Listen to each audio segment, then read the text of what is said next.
One D&D now has, in development, not finished, a 3D virtual tabletop. So the question is the 3D virtual tabletop going to change Dungeons and Dragons forever?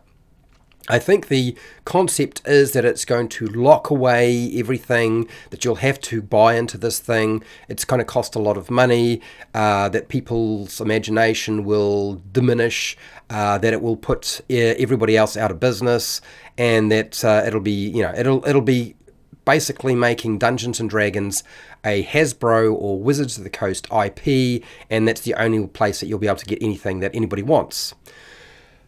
All right. I dislike it when people say these sorts of things because we have been here before. Wizards of the Coast has tried to make a three-dimensional virtual tabletop. They tried to do so during 4E, and they did not succeed. I believe this time round they will succeed because they are actually enlisting a company that was already in the process of making a three-dimensional virtual tabletop, and they knew it. And they knew that they were on the right track, and they were pretty well, they'd got it right. I don't think they're going to stuff it up this time. I think they will actually be able to release their three-dimensional virtual tabletop. It will cost a bucket load of money to develop. It will take a bit of time.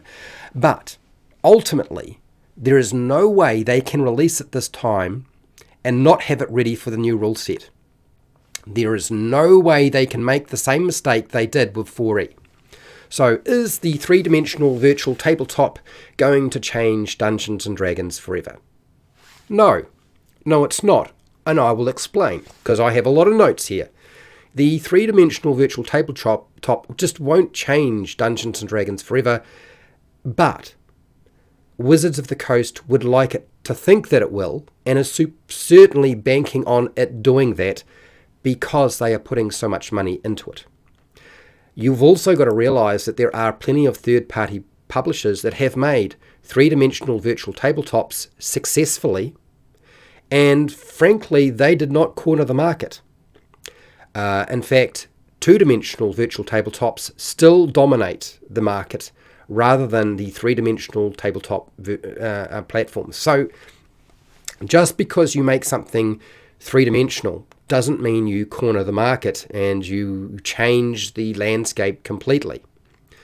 The three-dimensional virtual tabletop, it looks very cool. I agree. It's very impressive. And it looks like a very fancy video game. Like they said that it isn't, we want to make it sure it doesn't look like a video game. It does look like a video game. Okay? We're not stupid. We understand this. Does that mean that the virtual tabletop, the three-dimensional virtual tabletop, will have subscription fees attached to it? Absolutely. And microtransactions for sure. Why? Well, because the platform D&D Beyond, which is where it's going to be, already has subscription fees. It already has microtransactions for their book products, and their adventures, their supplements for characters and backgrounds. Like, it's all there already. So that is going to happen for sure. Has that changed the landscape for Dungeons and Dragons completely by doing that? No, but a lot of people have had the money and have the desire to have it digitally rather than a physical book, which is fine. Now, what about the users of a three-dimensional virtual tabletop?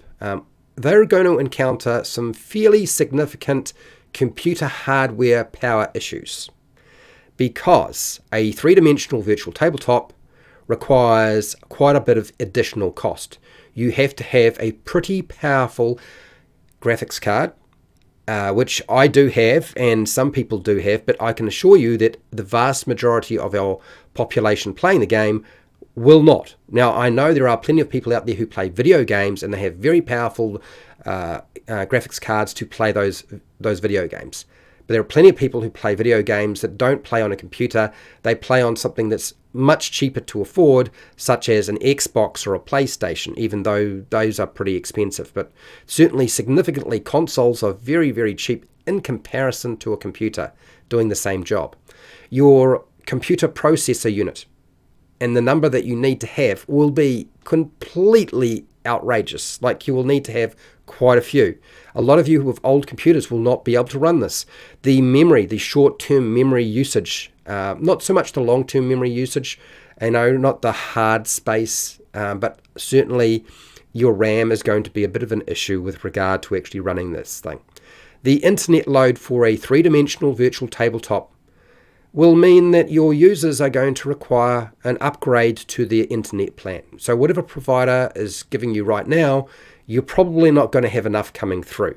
It's going to have to be a bit better. So that's another additional cost.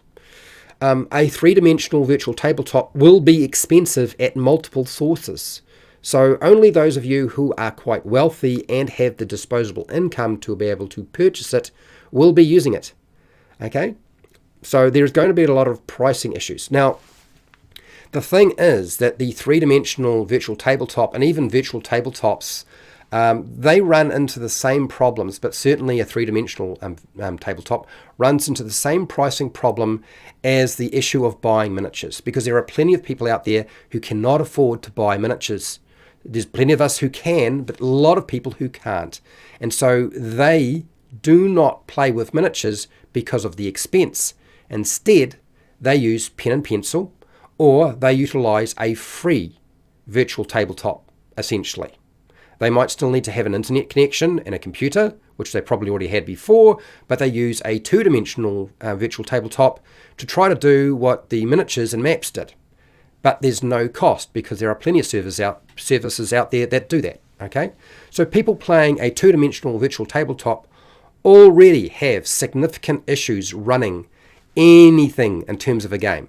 So don't expect D&D Beyond's three-dimensional virtual tabletop to be exempt from the problems of running a virtual tabletop in terms of the server crashing, in terms of there being bugs and glitches and all sorts of things, or things just not working out at your end because you have a storm and your internet is just in and out too much that you can't actually run the table properly.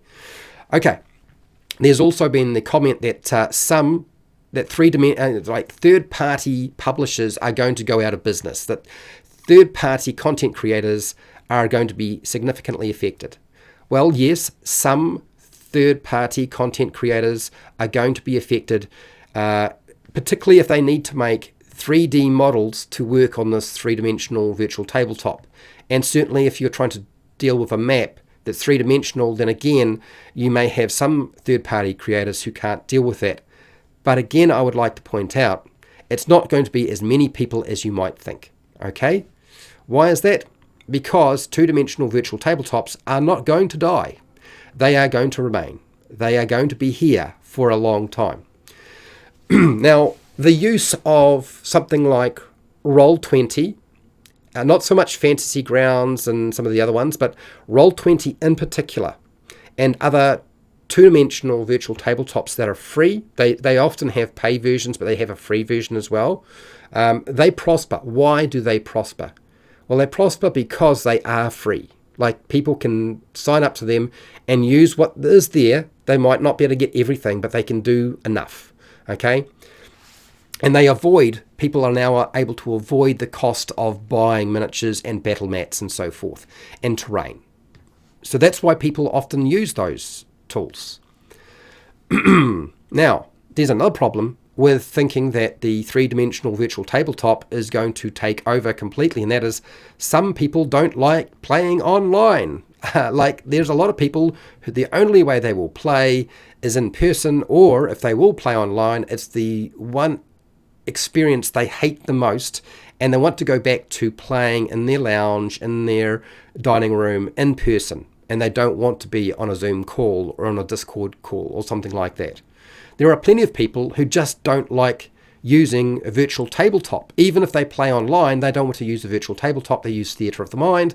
And then, of course, to transition some people to three-dimensional virtual tabletop, it's not going to work. There will be plenty of people who love it.